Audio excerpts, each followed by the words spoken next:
어느 날 베드로와 요한이 성전으로 기도하러 올라가는데 성전 문 앞에 나면서부터 못 걷게 된 사람이 있는 것을 발견했습니다. 이 사람은 성전에 기도하러 들어가는 사람들을 대상으로 돈을 구별하면서 연명하면서 살았습니다. 그래서 이 사람이 성전에 들어가는 사람들이 기대했었던 것은 오직 돈이었어요. 그렇죠. 물론 돈도 필요하죠. 그러나 사실 돈보다도 더 급하고 더 필요한 것은 이 사람에게 있어서는 치유받는 것, 고침받는 것, 이게 사실은 더 필요하죠. 왜냐하면 자기가 치유받고 자기가 고침받게 되어지면 스스로 그래서 걷게 되어지면 돈을 벌을 수 있잖아요. 그리고 또 예수님을 만나게 되어지면 그 삶 가운데 놀라운 기쁨과 또 감사가 넘치는 그런 삶을 살아갈 수 있을 텐데 그런 필요는 구하지 아니하고 오직 돈만 구하고 그리고 돈만 구하는 그런 삶을 살았습니다. 그런데 이렇게 성전에 베드로와 요한이 올라갈 때에 이 사람이 베드로와 요한에게도 구걸을 했어요. 그때 베드로가 이 구걸하는 이 나면서부터 못 걷게 된 이 장요에게 어떻게 대응을 했습니까? 오늘 여기 6절 말씀을 다시 한번 보겠습니다. 같이 한번 읽습니다. 시작. 베드로가 말하기를 은과 금은 내게 없으나 내게 있는 것을 그대에게 주니 나사렛 예수 그리스도의 이름으로 일어나 걸으시오 하고 라며.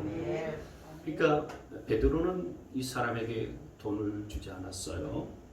이 사람에게 돈 대신에 그에게 꼭 필요한 것을 주었는데 그게 뭐냐?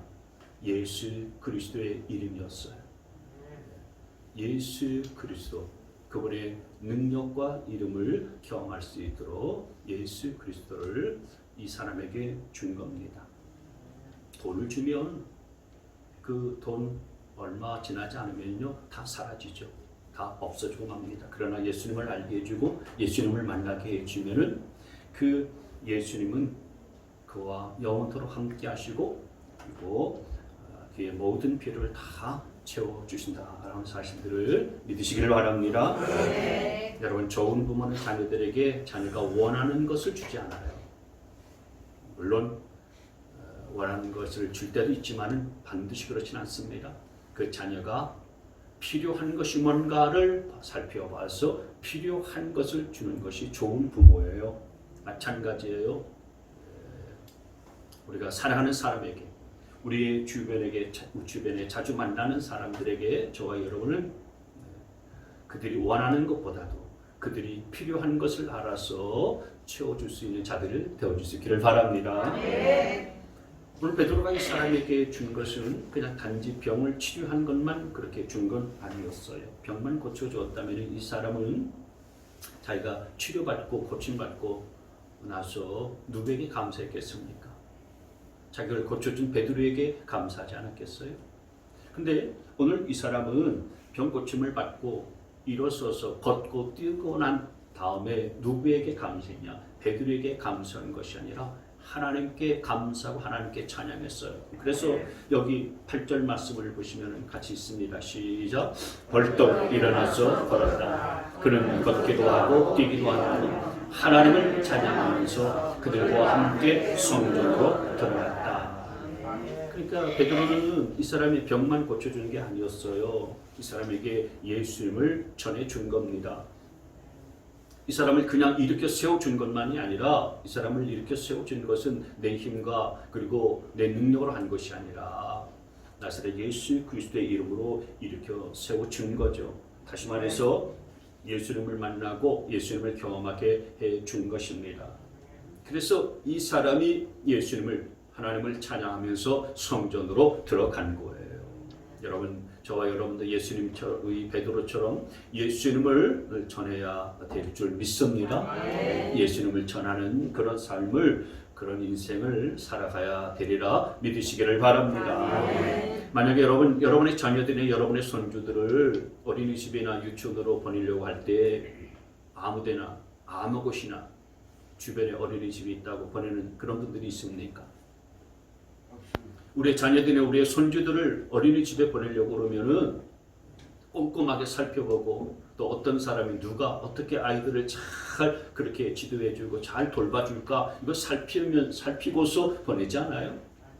마찬가지입니다. 하나님도 영혼들을 아무에게나 아무 교회나 아무 사람에게나 붙여주시거나 보내주시는 거 아니에요. 하나님께서는 베드로처럼 준비된 자에게 붙여주시고 그 영혼들을 보내주시고 만나게 하여 주시는 줄 믿으시기를 바랍니다. 따라서 여러분 우리가 베드로처럼 하나님께서 우리 가운데 맡겨주신 영혼들을 잘 돌봐서 정말 그 영혼들을 구원하고 그 영혼을 생명 얻게 만드는 일들 가운데 쓰임받으려면 우리가 뭘 준비해야 될까? 하나님께서는 어떤 사람에게 영혼을 붙여주시고 영혼을 맡겨주시는가? 이것을 우리 오늘 함께 살펴보도록 하겠습니다. 크게 세 가지를 같이 보도록 하겠습니다. 첫째로 하나님께서는 어떤 사람에게 영혼을 붙여주시고 맡겨주시는가? 그것은 기도하는 사람에게 영혼을 맡겨주신다라는 사실이에요. 같이 한번 읽습니다. 시작. 기도하는 사람에게 맡겨주신다. VIP들 누구에게 맡겨주시나? 할렐루야. 기도하는 사람에게 내 VIP를 맡겨주시는 줄 믿으시기를 바랍니다. 오늘 본문 1절 말씀에 보시면은요. 오후 3시에 기도 시간이 되어 베드로와 요한이 성전으로 올라가는데 라고 그렇게 말씀했어요. 왜 베드로와 요한이 성전으로 올라갔냐? 그 이유를 말씀하고 있죠. 오후 3시에 기도 시간이 되어서 기도하러 성전에 올라갔다라고 말씀하고 있는 겁니다. 오후 3시는요 유대인들이 기도하는 기도 시간이에요. 그러니까 베드로와 요한은 하루의 일과 속에서 오후 3시가 딱 되면은 이 시간에 지금 기도하는 시간이니까 우리가 기도하러 가자. 그래서 기도하러 성전에 올라갔던 겁니다. 그러니까 규칙적으로 기도하는 것이고요. 하루의 시간을 정해놓고서 꾸준하게 기도하는 기도의 사람들이었었던 거죠. 하나님께서는 영혼들을 누구에게 붙여주시고 누구에게 맡겨주시느냐. 이렇게 꾸준하게 기도하는 사람들에게 영혼을 맡겨주시고 영혼을 그렇게 붙여주시는 것입니다. 그러면 왜 하나님께서는 기도하는 사람에게 영혼을 맡기시고 붙여주시나? 여러분 그건 다른 이유가 아니에요. 영혼을 살리고 구원하는 일들은 영적인 일이기 때문에 그런 것입니다. VIP의 영혼을 구원하는 것은요 내 힘과 내 지식과 내 방법으로 되는 것이 아니기 때문에 그런 것입니다. 여러분 아무리 전도하려고 해도 그들의 마음의 문들이 열리지 않는 것, 이것은요 악한 영들이 그들의 마음을 굳게 잠그고 있기 때문에 그래요. 어둠의 영들이 그들의 마음의 문들을요 굳게 잠그고요 그들을 결박하고 있기 때문에 그렇거든요. 그렇기 때문에 이것은 성령께서 역사하셔야 되어지는 일인 거예요. 성령께서 역사하시려면 우리가 기도하지 않으면 성령님이 절대로 감동하시고 역사할 수가 없어요. 그래서 기도가 필요한 거예요. 우리가 기도하면 성령님께서 VIP들의 마음의 문들을 열어주시고 악한 영들에게 붙들린 그들의 심령들을 자유하게 하시는 역사가 벌어진다는 사실들을 믿으시길 바랍니다. 그래서 여러분 우리가 기도하는 것이 정말 중요해요. 기도하는 사람에게 하나님께서는 그 영혼들을 맡겨주시고 붙여주시는 거예요. 따라서 여러분 내가 기도를 하지 않거나 기도가 없거나 또 기도가 희미해지게 되면 하나님께서는 그 사람에게는 영혼을 절대로 맡기실 수가 없는 거예요. 뭘 믿고서 맡기겠어요? 영적인 일들에 기도를 해야 성령께서 역사하셔서 그들을 주께로 돌아오게 하는 일들을 행하실 텐데 기도하지 않는데 그 사람에게 영혼들을 VIP들을 맡겨주실 수가 없는 거죠. 따라서 저와 여러분은 반드시 기도에 힘을 써야 되리라 믿으시기를 바랍니다. 기도하는데 힘들고 어려울 때만 기도하지 말고요.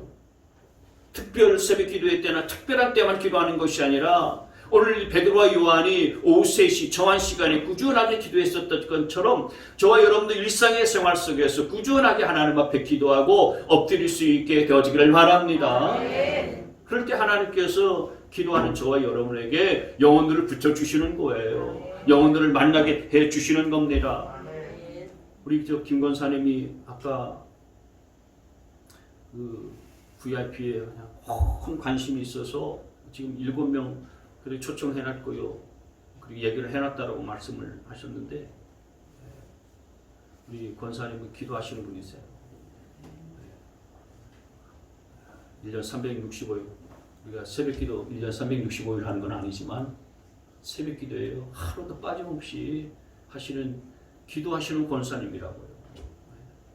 기도하니까 우리 권사님 앞에서 이런 말씀드리면 좀 그렇지만은 하나님께서 그렇게 기도하시는 분에게 영혼들을 붙여주시는 겁니다. 기도하는 분에게 하나님께서 VIP를 만나게 해주시고요. 또 초청하면은 성령님께서 그 기도를 받아주셔서 그들의 마음의 문들을 열고서 오겠다. 몇 명이 올지 모르지만은 하나님께서 그 영혼들을 교회로 보내주시는 줄 믿으시기를 바랍니다. 따라서 여러분들도 새벽에 나와서 기도하든 아니면 집에서 기도하든 아니면 아침에 기도하든 점심때 기도하든 저녁에 기도하든 간에 반드시 기도하는 사람이 되는 게 중요하다. 그 얘기예요. 그래야 하나님께서 영혼을 붙여주시는 거예요. 여러분 우리가 우리의 삶을 돌아보면 바쁘다는 핑계로 우리가 기도가 조금 멈칫할 때가 있어요. 핑계지요. 변명일 수도 있어요. 그래서 기도하지 않는 삶, 기도가 없는 삶을 살아가는 분들이 많이 있어요. 기도가 혹시 있을지라도요. 내 하루의 삶 가운데 기도가 식사 기도할 때에 하나님 감사합니다. 땡큐. 잘 먹겠습니다. 아멘. 이게 전도라면은요, 하나님은 그 영혼에게 VIP를 맡길 수가 없는 거죠. 여러분 일상 속에서 여러분의 기도가 그런 식기도가 전부였다면은 꾸준한 기도로 바뀔 수 있게 되어지기를 바랍니다. 그래서 하나님께서 여러분에게 기도하는 여러분들에게 영혼을 맡기시고 또 영혼들을 그렇게 붙여주시는 놀라운 역사가 나타날 수 있게 되어지기를 바랍니다.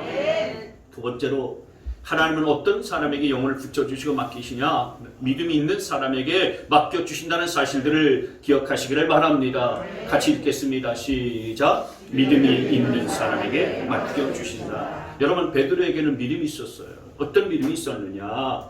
이 사람이 비록 태어날 때부터 걷지 못하는 그런 장애를 갖고 있는 사람이었지만은 그러나 우리 주님의 능력으로 말미암아 이 사람은 반드시 취함받고 일어나게 될 것이라고 하는 믿음이 있었던 거예요. 그래서 그 믿음 가지고 예수 그리스도의 이름으로 치유를 선포했더니 그 사람이 벌떡 일어나서 걷기도 하고 달리기도 하고 뛴 거 아니겠어요? 여러분 믿음이 연약하면 영혼을 구원하는 일 가운데 사실 쓰임받기는 어려워요. 나도 경험해보지 못하고 나도 확신이 없고 나도 믿음이 시원찮은데 예수 이름을 전하기도 어렵고요. 또 그렇게 전했다 할지라도요. 그 사람이 교회를 향해서 나오느냐? 하나님을 향해서 발걸음을 내디딜 수 있느냐? 그렇진 않아요. 그건 굉장히 어렵습니다. 만약 여러분이 백화점에 가서 마음을 먹고서 어떤 물건을 하나 딱 사기로 결정을 했어요. 그래서 직원한테 저거 어때요? 물어봤는데 그 직원이 하는 대답이 저는 그거 잘 안 써봤는데 잘 모르겠습니다. 근데 한번 고객님께서 한번 써보시면은 좋을 것 같습니다. 괜찮을 것 같은데요? 여러분 이렇게 대답했다 생각해 보세요. 그러면 여러분이 그 사람을 믿고서 그 물건을 구매하시겠습니까? 그럴 사람은 없잖아요. 괜찮을 것 같습니다. 좋을 것 같습니다. 이렇게 확신 없이 이야기해주는 그 직원의 말을 믿고서 그 비싼 물건을 어떻게 사겠냐 말이에요. 근데 반대로요, 어떤 직원은요, 이 상품 신상품인데요, 제가 이게 효과가 얼마나 좋을지 제가 한번 써봤거든요. 근데 처음 쓸 때는 잘 몰랐는데 한 달쯤 써보니까요, 와, 효과가 끝내주더라고요. 그래서 내가 써본 경험으로 이 손님께, 고객님께 그냥 보장합니다. 내가 책임지고 보장할 테니까 한번 사셔서 가서 써보세요. 이러면은요, 써보고서 자기가 효과를 봤다니까 믿지 않겠어요? 신뢰가 가지 않겠어요? 그러니까 여러분 이 사람과 이 사람 어떤 사람이 물건을 여러분이 사시겠어요? 네? 1번, 2번. 2번. 할렐루야. 그렇죠? 2번 사람이 파는 물건을 사지 않겠습니까? 네? 그 사람에게 신뢰감이 가지 않겠어요? 여러분 복음도 마찬가지예요. 내가 예수 그리스도의 놀라운 능력을 날마다 경험하고 살아가고 있지 아니하면, 그래서 내 믿음이 희미해지면은 내가 전하는 것에 대해서 나도 몰라. 그냥 목사가 가서 설교하니까 있는가 보다 하고서 그냥 가는 거지 뭐. 그 사람이 하나님 앞에 나오겠습니까? 어느 목사님이요 이런 간증을 했어요. 어느 날 교회에 한 청년 자매가 예수님을 믿고 신앙생활 잘 하면서 교회에 나오기 시작했는데 알고 보니까요 이 자매의 아버지가요 통일교 목사였어요. 통일교. 근데 이 자매는 아버지가 그냥 교회 목사님이라고 하는 것은 알고 있었는데 이단 통일교회 목사님인 것은 몰랐다는 거예요. 그러다가 어떻게 이 교회의 목사님하고 연결되어서 이 교회에 나오기 시작했는데요. 문제는 그 자매가 자기 아버지가 그냥 통일교회도 교회잖아요. 교회, 통일교회. 그 목사님이라고 이렇게 부르니까 그냥 일반 다른 그런 교회 목사님처럼 그렇게 목사님인 줄을 그렇게 알았었다는 거예요. 그런데 이제 이 건강한 교회에 나오면서 신앙생활하고 이제 예수님을 온전하고 제대로 믿기 시작하면서 영적으로 눈이 뜨기 시작하니까 우리 아버지가 이단 통일교회 목사였구나. 구원이 없는 그런 목사님이었구나. 그러니까 너무너무 마음이 안타까운 거예요. 그래서 이 교회에 나오기 시작하면서 목사님께 기도 부탁을 한 거예요. 목사님, 제가 과거에는 아버지가 이단 종파 통일교회 목사님인 것을 몰랐는데 이제 알게 돼서 너무너무 마음이 괴로워요. 우리 아버지가 너무너무 불쌍해요. 그러니 목사님 기도해 주세요. 우리 아버지가 제발 이렇게 예수님을 잘 믿고 건강한 교회로 돌아와서 그렇게 신앙생활 할 수 있도록 기도해 주세요. 바른 교회로, 건강한 교회로, 건전한 교회로 돌아올 수 있도록 기도해 주세요. 그러면서 한마디 덧붙였는데 그게 뭐냐면은 올해 안으로 돌아올 수 있도록 기도해 주세요. 올해 안으로. 올해 얼마 안 남았잖아요. 그래서 목사님이 그래 같이 기도해 보자. 그렇게 대답을 했는데 이 목사님의 마음속에는 한 가지 약간 좀 미심쩍은 것이 있었어요. 좀 미심쩍은 것보다도요.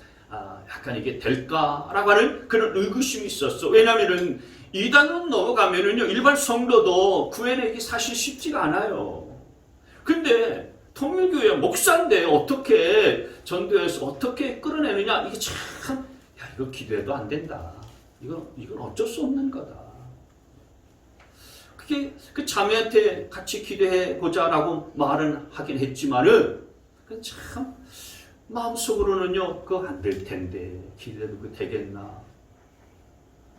그런데 이 자매가요 그때부터 기도하는데 정말 목숨 걸고서 기도하더라는 거예요. 그 교회에 교육관에 와서 거의 자다시피 하면서 매일매일 같이 하나님 앞에 나와서 부르짖어서 하나님 앞에 기도하더라는 것입니다.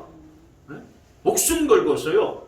철야하면서 기도하고 말이죠. 뭐 새벽에 기도하는 것은 말할 것도 없고 그렇게 밤낮 가리지 않고요. 하나님 앞에 하나님 우리 아버지 불쌍히 여겨주시고 바른 교회로 건강한 교회로 돌아올 수 있도록 하나님 인도해 주시고 붙들어 주세요.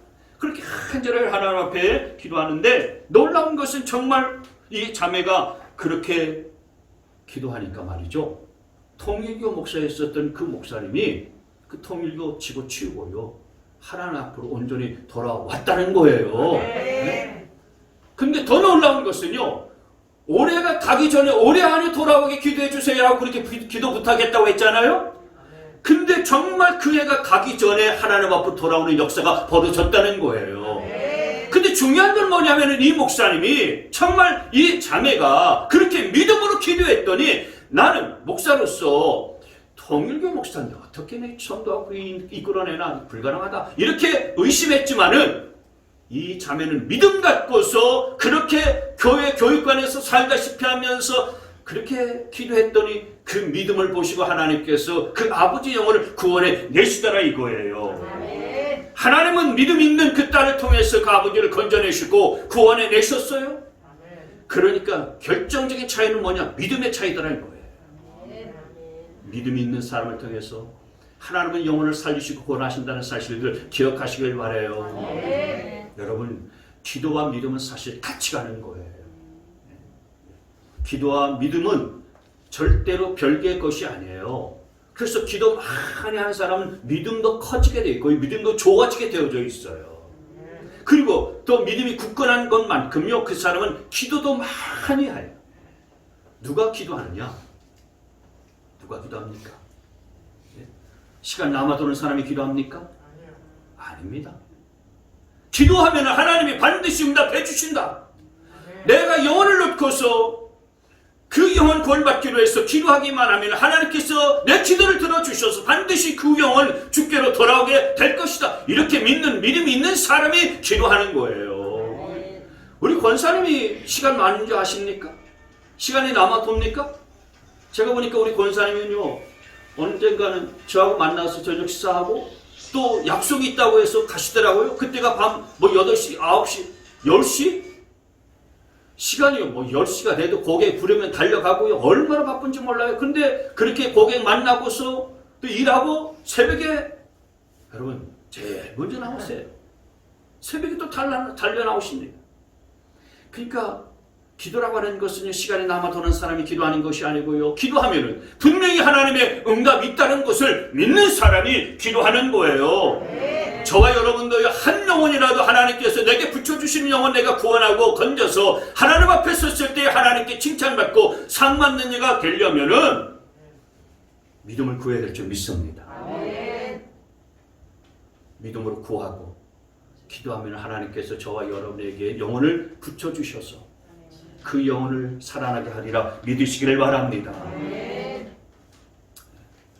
내 믿음 없는 거 탓하지 말고 믿음을 구하세요. VIP가 믿음 없음을 탓하지 마세요. 당연히 VIP는 믿음 없어요. 마음도 교회를 향해 있지 않아요. 그거 탓하지 말고요.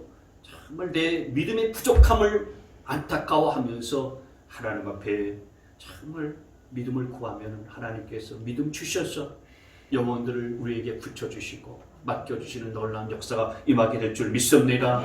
저와 여러분이 베드로처럼 큰 믿음을 구하시고 그 믿음을 준비해서 많은 사람을 옳은 대로 돌아오게 하지는 못할지라도 한 영혼이라도 주께로 인도하여서 주님께로부터 칭찬받고 상받는 자가 되시기를 주의 이름으로 축복합니다. 세 번째로 주께서는 어떤 사람에게 영혼을 맡겨주시고 또 영혼을 붙여주시나? 우리 주님처럼 영혼을 사랑하는 사람에게 하나님께서는 영혼을 붙여주시고 맡겨주시는 거예요. 같이 한번 읽겠습니다. 시작. 영혼을 사랑하는 사람에게 맡겨주십니다. 여러분 성경을 보면 주님의 제자들이 있잖아요. 이 제자들이 사복음서의 제자들과 사도행전의 제자들이 똑같은 사람인데 전혀 다른 것을 알 수가 있어요. 사복음서, 복음서에 나타난 제자들의 모습을 보면은요, 사실 제자답지 못해요. 제자답지 못하고요. 그리고 또 속된 말로 찌질한 모습들이 많이 나타나요. 근데 이 제자들이 사도행전을 딱 보게 되어지면은요, 완전 180도로 다른 그런 모습으로 나타나요.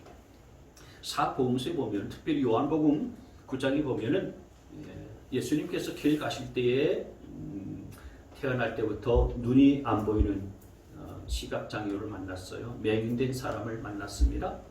그걸 보고서 제자들이 예수님께 질문을 했어요. 주님, 이 사람이 태어나면서부터 앞이 보이지 않는 사람인데 그러면 이 사람이 앞이 보이지 않는 이 죄는 누구 죄 때문에 그런 것입니까? 자기 자신의 죄 때문에 이 앞이 안 보여서 이렇게 못 보는 인생이 된 겁니까? 아니면 부모의 죄 때문에 이렇게 된 것입니까? 이렇게 물었어요. 근데 주님께서 하신 말씀은 자기 자신의 죄 때문도 아니고 부모의 죄 때문도 아니다. 이 사람이 이렇게 된 것은 그를 통해서 하나님께서 받으실 영광이 있으시기 때문에 그렇게 된 거다. 이렇게 대답을 해주셨어요. 근데 제자들의 물음을 가만히 보세요. 제자들이 예수님께 이 앞이 안 보이는 맹인을 향해서 묻는 질문은요, 사실은 그 맹인을 비판하고 맹인을 정죄하는 눈으로 보면서 질문한 거거든요. 저 사람이 맹인된 것이 누구의 죄 때문입니까? 비판적인 눈으로 본 거예요. 저 사람의 죄 때문일까요? 아니면 그 부모의 죄 때문일까요? 이렇게 문 거예요. 그러니까 제자들의 이 물음 속에는요, 이 사람이 이 맹인을 향한 비판과 그리고 정죄하는 그런 시각이, 그런 관점이 있었던 거예요. 자, 그랬었던 제자들인데 오늘 본문 말씀은요, 사도행전의 말씀이잖아요. 사도행전으로 딱 넘어와서 제자들의 모습을 보면은 오늘 이 사람은 나면서부터 맹인된 사람은 아니지만 못 걷게 된 그런 사람이잖아요. 상태는 비슷한 그런 상황이에요. 이 사람에 대해서 제자인 베드로와 요한은 어떻게 이들을 대했습니까? 비판하고 정죄하는 그런 눈으로 대하지 않았어요. 어떻게 하면 저 나면서부터 못 걷게 된 사람을 일으켜 줄 수 있을까? 어떻게 하면 저 사람을 참 좀 이렇게 행복하게 해줄 수가 있을까? 관심이 딱 하나였어요. 어떻게 하면은 저 사람 정말 나면서부터 걷지도 못하고 그래서 구걸하며 살아가는 인생을 어떻게 하면 잘 살 수 있도록 도와줄 수가 있을까? 어떻게 하면 그 영혼을 좀 구원해 줄 수 있을까? 이것이 이 사도행전에 나타난 제자들의 그런 모습이었어요. 그러니까 복음서하고 사도행전에 나타난 제자들의 마음과 모습을 보면 완전히 180도 다른 것을 알 수가 있는 거죠. 그래서 여기 지금 제자들, 사도행전에 나타난 제자들 베드로와 요한 같은 경우를 보면은요, 정말 주님의 마음으로, 주님의 긍휼의 눈으로 그 영혼들을 바라본 거예요. 비판하고 정죄하는 그런 눈으로 본 게 아니고 그 영혼을 불쌍히 여기는 눈으로 본 거예요. 저렇게 연명하면서 살다니, 저렇게 나면서부터 못 걷게 되니 얼마나 참 안타까운가, 그런 긍휼한 눈으로 본 거예요. 그게 달라진 것입니다. 여러분, 하나님의 능력과 하나님의 기적은 이렇게 주님의 마음을, 사랑의 마음을 가진 자에게 부어지고 임한다는 사실들을 믿으시기를 바랍니다. 근데 여러분, 오늘 본문을 보시면 베드로가 이 사람을 일으킬 때에 그냥 말로 명령만 하고서 일으켰던 건 아니었어요. 그냥 명령만 하면 되잖아요. 명령만 해도 되잖아요. 우리 주님이 그렇게 하셨던 것처럼 나사렛 예수 그리스도의 이름으로 명하노니 일어나 걸어라, 이렇게 명령하고 외치고 선포하기만 해도 돼요. 그런데 거기에서 끝나지 아니하고요, 오늘 말씀을 보니까 한 단계 더 나갔어요. 오늘 여기 7절 말씀 보세요. 말로만 한 게 아니었다 이거예요. 같이 있습니다. 시작. 그의 오른손을 잡아 일으켰다. 그는 즉시 다리와 발목에 힘을 얻어서, 보세요, 오른손을 어떻게 했어요? 잡아서 일으켰다 라고 했어요. 그러니까 예수님의 이름으로 명령하고 선포만 한 것으로 그치지 않았었던 거예요. 오른손을 잡아서 직접 일으켰어요. 그 환자를요, 아픈 사람을요, 터치한 거예요. 만진 거예요. 그래서 일으킨 거예요. 이게 주님의 마음으로 한 거거든요. 여러분, 마가복음 1장 말씀에 보면 예수님께서 나병 환자를 고치는 장면이 나와요. 우리 주님께서 그 나환자에게 그냥 말씀으로만 네 병이 나을지어다 이렇게 선포하고 외치기만 하지 않았어요. 나병 환자에게 우리 주님께서는 손을 대셨어요. 그래서 마가복음 1장 말씀에 보면은요, 넘겨보세요. 예수께서 그를 불쌍히 여기시고, 불쌍히 여기는 마음만 가졌던 것이 아니었고요. 그 다음에 손을 내밀어 그에게 대시고 말씀하셨다. 불쌍히 여기는 마음, 그리고 손을 대시는 행동과 행위, 그리고 선포하시는 말씀. 그렇게 해주마 깨끗하게 되어라. 그랬더니 곧 나병이 떠나가게 되고 깨끗하게 되었다. 여러분, 사실 나병 환자들은요, 잘 접촉하지 않아요. 옛날엔 이 나병 환자가 전염병이었잖아요. 그러니까 아예 그 사람 근처에도 가지도 않아요. 그러나 우리 예수님께서는 그냥 말씀으로만 멀리서 그냥 선포하고 고쳐준 것이 아니라 그의 가까이 가서 손을 내밀어서 그를 그 환부에다가 손 대시고 말씀하셔서 그를 치유해 주시고 고쳐 주셨던 거예요. 이게 영혼을 불쌍히 여셨던 주님의 마음이었어요. 이런 주님의 마음이, 영혼을 사랑하고 긍휼히 여기고 불쌍히 여기는 마음이 제자들에게 그대로 부어지게 된 거예요. 그래서 사도행전의 성령을 충만받은 이 제자들에게 이 주님의 마음이 그대로 부어지게 되어지니까 제자들도 똑같이 예수님이 하신 것을 따라서 행했던 거예요. 그래서 나면서부터 못 걷게 된 이 사람이 그냥 말씀만 선포하고 외쳤던 것이 아니라 그를 잡아서 일으켰던 거예요. 오른손으로 그를 잡아서 일으켰던 거예요. 생각해 보세요. 이 사람 거지입니다. 꽤 찌찌한 사람이에요. 가까이 가기 싫어했었던 그런 사람들입니다. 주변에 누가 그 사람을 터치하고 만지려고 하는 사람 없었을 거예요. 그런데 주님의 마음이 제자들에게 부어지니까 가까이 간 거예요. 그래서 그를 잡고 일으켰던 거예요. 만졌습니다. 그를 붙잡아 주었었던 거예요. 그래서 여러분, 참 능력의 출발점은 어디로부터 시작되어지느냐? 사람을 불쌍히 여기고 영혼을 긍휼히 여기는 이 주님의 마음에서 또 비롯된다는 사실들을 알 수가 있는 겁니다. 여러분, 우리가 해마다 VIP 초청잔치를 하는데요. 여러분, 올해 우리가 VIP 초청잔치를 준비할 때도 저 여러분 안에 이렇게 영혼을 불쌍히 여기고 영혼을 사랑하는 마음이 회복될 수 있기를 주님의 이름으로 축복합니다. 여러분, 단순히 숫자만 많이 채우는 것이 중요한 것이 아니라 이 초청잔치를 통해서 저와 여러분 가운데 회복되어져야 할 것이 많이 있는데, 그게 뭐냐면 세상 사람들을 불쌍히 여기는 마음이 아직도 예수 그리스도 앞에 나오지 않아서 죽으면은 그 영혼이 지옥 갈 수밖에 없는 영혼, 멸망으로 치달을 수밖에 없는 그 영혼을 긍휼히 여기는 주님의 마음을 저와 여러분들이 회복해야 되리라 믿습니다. 그래서 우리 안에 이렇게 영혼을 불쌍히 여기는 마음이 회복될 때에 하나님께서 영혼들을 우리에게 붙여주시는 거예요. 그 영혼들을 우리 교회에 맡겨주시는 것입니다. 여러분, 오늘 이 사건은요, 초대교회에서는 아주 굉장히 중요한 사건이었어요. 왜냐하면 이 한 나면서부터 못 걷게 된 사람이 고침받는 것으로 하나의 사건으로 끝나지 아니하고 이 사건이 수천 명이 구원받는 사건으로 연결되어지고 이어졌기 때문에 그래요. 그래서 사도행전 4장 4절 말씀에 보면 이렇게 말씀을 했어요. 같이 한번 읽을까요? 시작. 근데 사도들의 말을 들은 사람들 가운데서 믿는 사람이 많으니 남자 어른의 수가 약 5천 명이나 되었다. 아멘. 그러니까 이 한 사람이 구원받는 이 사건들에 의해서 사도 베드로가 그의 하나님의 말씀을 증거할 때에 많은 사람들, 적어도 남자 5천 명 이상 예수 믿고 구원받는 역사가 나타나게 된 거예요. 어떻게 이 한 사람의 구원이 5천 명이 구원받는 역사를 이어줄 수가 있었을까? 그건 나면서부터 못 걷게 된 이 한 사람의 놀라운 변화 때문이었어요.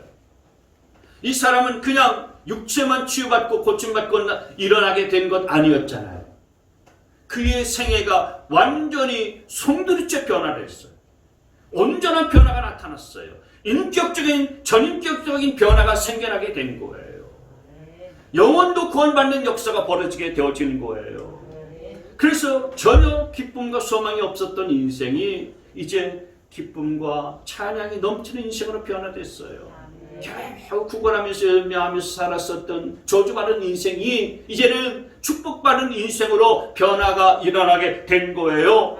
그래서 이 사람의 변화된 모습을 보고서 사람들이, 주변 사람들이 깜짝 놀라서 구름대처럼 몰려든 겁니다. 그리고 그 구름대처럼 몰려든 그 사람들에게 사도 베드로가 하나님의 말씀을 전할 때에 그 중에 남자만 5천 명, 여자와 어린아이들, 노인들 다 합치면 얼마나 될지 알 수 없지만 수많은 사람들 한순간에 구원받는 놀라운 생명의 역사가 나타나게 된 줄 믿습니다. 여러분, 우리가 정말 예수님을 제대로 믿고 예수님을 온전하게 만나서 믿는다면 오늘 이 사람이 경험했었던 변화를 우리도 경험할 수가 있어요. 이 사람의 변화의 경험이 오늘 우리 안에도 일어날 수가 있어요. 그래서 우리가 굳이 성탄절 VIP 초청잔치를 하지 않을지라도요, 우리 안에 이런 온전한 변화가 나타나게 되면 사람들이 구름대처럼 몰려들 거예요. 정말 내가 변화되어지는 모습이 드러나고 보여지면은 내 주변의 사람들이 내 변화된 모습을 보고서 하나님께로 그냥 몰려오는 거, 하나님 앞으로 달려오는 겁니다. 내가 저 사람 옛날부터 쭉 봐온 사람인데 어떻게 저 사람이 저렇게 변했을까? 옛날에는 이런 일들 충격을 받아가지고서 그냥 술에 쩔어서 살할 그런 사람인데 이번에 보니까 참 술에 의지하지도 않고 저렇게 힘들고 어려운 힘든 환경 속에서 어떻게 저걸 기쁘게 잘 이겨내는 사람이 됐지? 사람들이 내가 변화된 그 모습을 보면은 어떻게 변화됐는지 궁금하지 않겠어요? 옛날 같았으면은 이런저런 문제 때문에 저 사람 나하고 원수가 될 그런 사람인데 내가 저 사람한테 한 것이 있는데 어떻게 저 사람이 나를 보고서도 그냥 웃어주고 다 이해해주고 저게 받아주고 용서해줄 수 있지? 옛날 같지 않은데? 여러분, 이렇게 변화된 모습들이 보여지게 되어지면은 사람들은 그 모습에 끌려서 하나님 앞에 나오고요. 그리고 하나님의 교회로 나오게 되는 줄 믿으시기를 바랍니다. 해마다 우리가 초청잔치를 하면은요, 우리의 관심은 그거예요. 야, 이 사람이 작년에 내가 얘기를 했는데 그때는 안 나왔는데 올해는 좀 마음이 바뀌었을까? 얼마나 좀 달라졌을까? 이번에는 좀 나와줄까? 이게 우리의 관심이잖아요. 근데 여러분 생각해 보십시오. 그 VIP들의 변화에 내가 관심을 갖고 있지만 정작 내가 변화되지 아니하면은 내가 초청을 해도 교회 가자고 해도 그때는 마음은 움직이진 않아요. 그래서 여러분 더 중요한 것, 내가 더 관심을 기울여야 할 것은 VIP의 변화가 아니고 다른 사람의 변화가 아니라 내 변화인 줄 믿으시기를 바랍니다. 내가 변화된 모습을 지니고 있느냐라는 것이 더 중요한 줄 믿으시기를 바랍니다. 그래서 작년보다도 내가 이번에 초청잔치 할 때 내가 얼마나 아름답고 얼마나 보배로운 모습으로 변했을까? 여러분, 내가 초청하는 사람이 내 VIP가 작년 때는 사람이 좀 까칠했는데 야, 이번에 이렇게 친절하네. 사람이 정말 바뀌었구나. 그냥 말로만 하는 게 아니구나. 이렇게 중심이, 진심이 느껴지고 오게 되어지면은 세상 사람들은 그 변화된 우리의 모습을 보고서 마음을 여는 거예요. 교회로, 하나님께로 마음의 문들을 열게 되는 것입니다. 여러분들이 오늘 이 베드로처럼 꾸준하게 기도하는 인생으로, 그리고 믿음이 있는 인생으로, 무엇보다도 영혼을 긍휼히 여기고 사랑하는 그런 마음을 품는 인생으로 성장하고 변화되어져서 하나님께서 구원받아야 되는 영혼들을 여러분들이 붙여주시고 여러분들에게 맡겨주셔서 여러분들이 그 영혼들을 주님께로 인도하는 일들에 귀하게 쓰임받게 되시기를 주님의 이름으로 축복합니다.